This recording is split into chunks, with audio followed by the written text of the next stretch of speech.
is a series of short clips running through the operation of the various appliances within the caravan.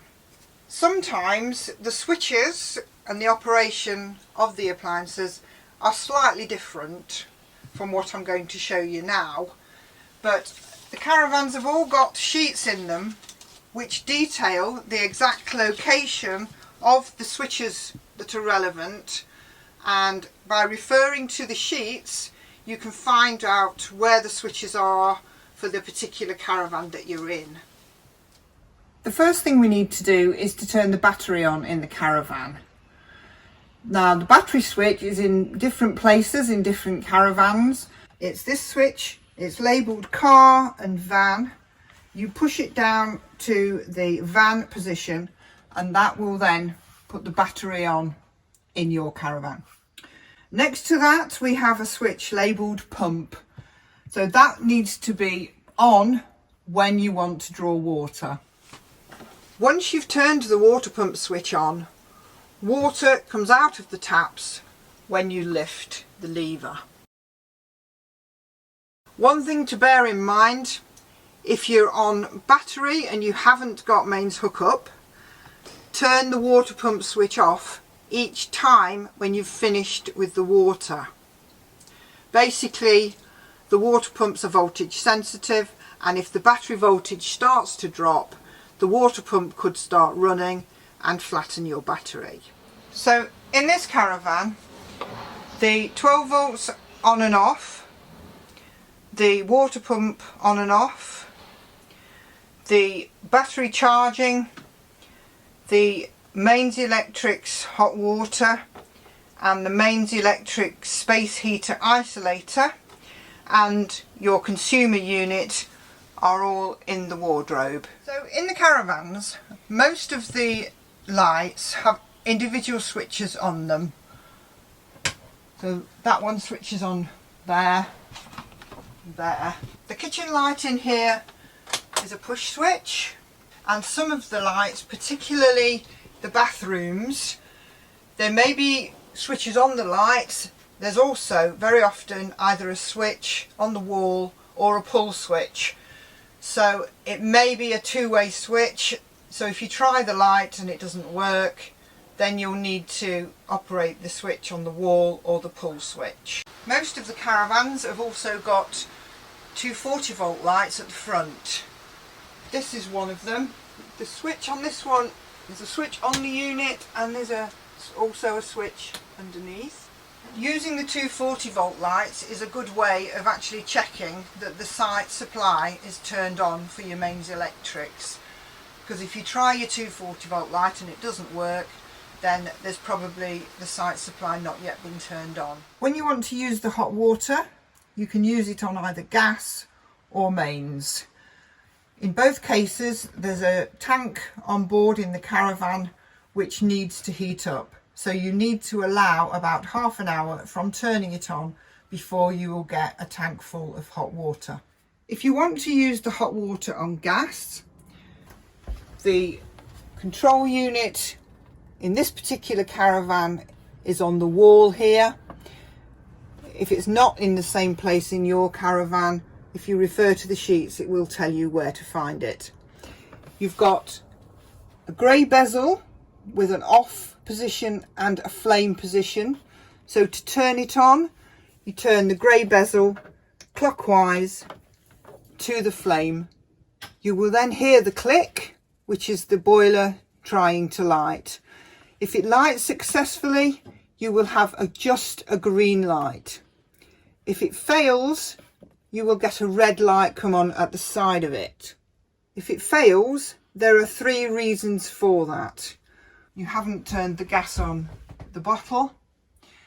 The second reason could be that your battery voltage is insufficient to keep it going, because although it's a gas boiler, it does need a good battery voltage to work.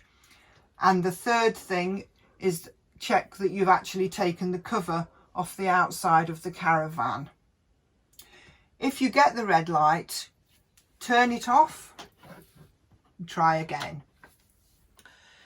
If you're using the hot water on mains electrics, you've got a hot water switch. You turn that on. It's like an immersion heater. It'll heat up the tank and it'll be ready to use. Turn it off when you don't want water. There's no point leaving it on 24 hours a day. Okay, so now we're going to light the fridge on gas. Before you try and light the fridge, it's always worth running a bit of gas through the hob to make sure that you've got a good gas supply in the pipe.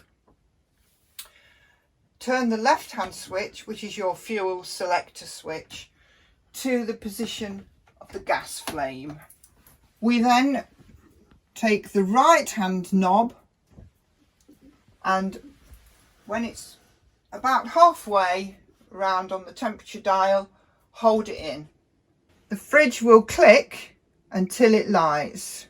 Once it lights, the flame meter, which has got a little red line on it, the line will move up from the bottom to the top.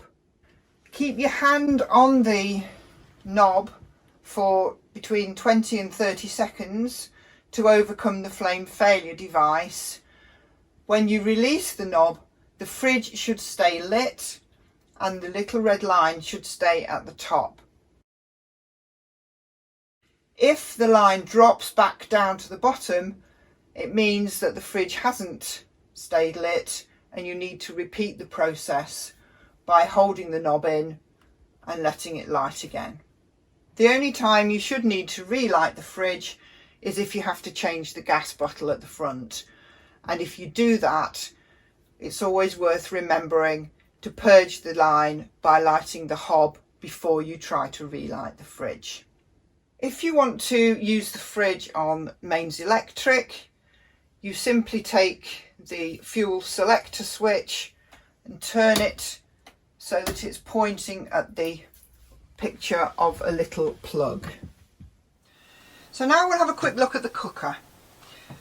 The main thing to bear in mind is the lid has a cut-off. If the lid is not pushed right back before you try and light any of part of it, so that's the hob, the grill or the oven, it won't light because it won't let the gas through. I get some phone calls where people are struggling because they can't light the cooker, and invariably it's because they haven't got the lid right back. Once the lid is right back, you turn the knob to the relevant burner. So turn it to the high flame position, push it in, using the ignition, press the ignition, the burner will light. Keep the knob pressed in for a few seconds. There's a flame failure device which will turn the gas off unless you hold it in until it heats up, and then you can release the knob and it will stay lit. That's high, low, off.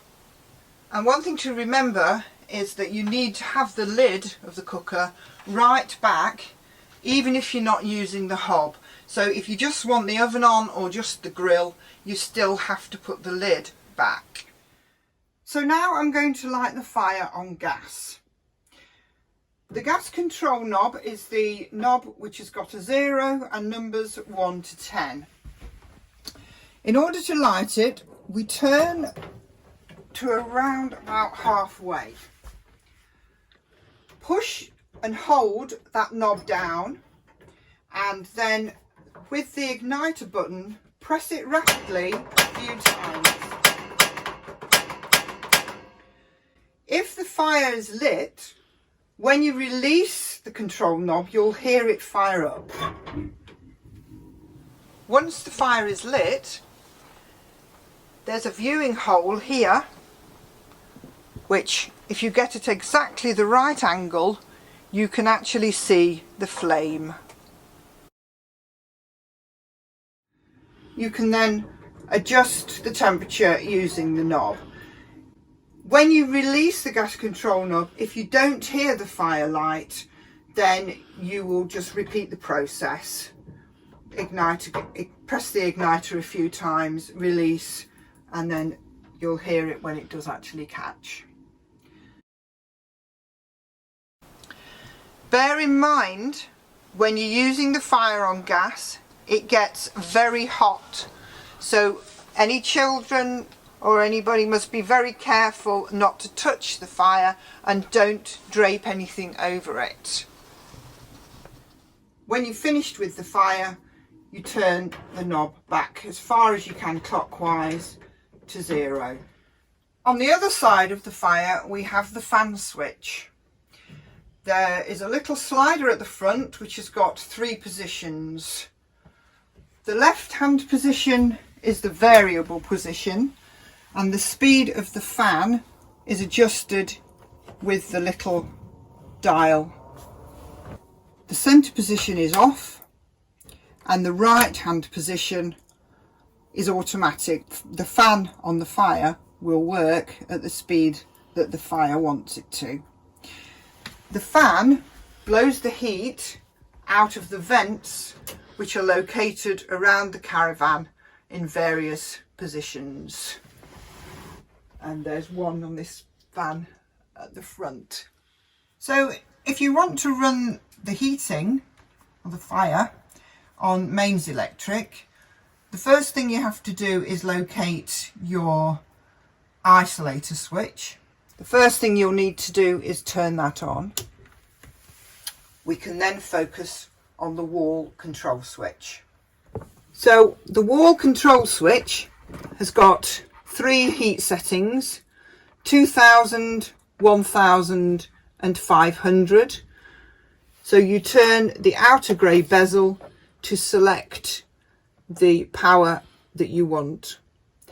The inner dial is a thermostat to adjust the temperature that you can have from the fire before it switches off. Now the Caravans with the bench seats at the front like this one, they have a small table at the front on top of the chest of drawers.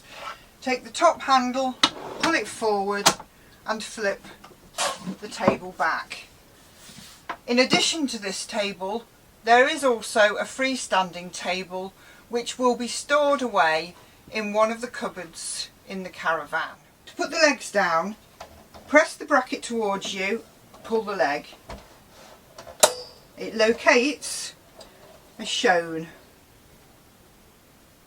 You repeat that for the other leg. When you're actually folding the table away again, it is important that before you try and close the leg, you release the bracket. Otherwise, it bends the bracket and needs to be replaced.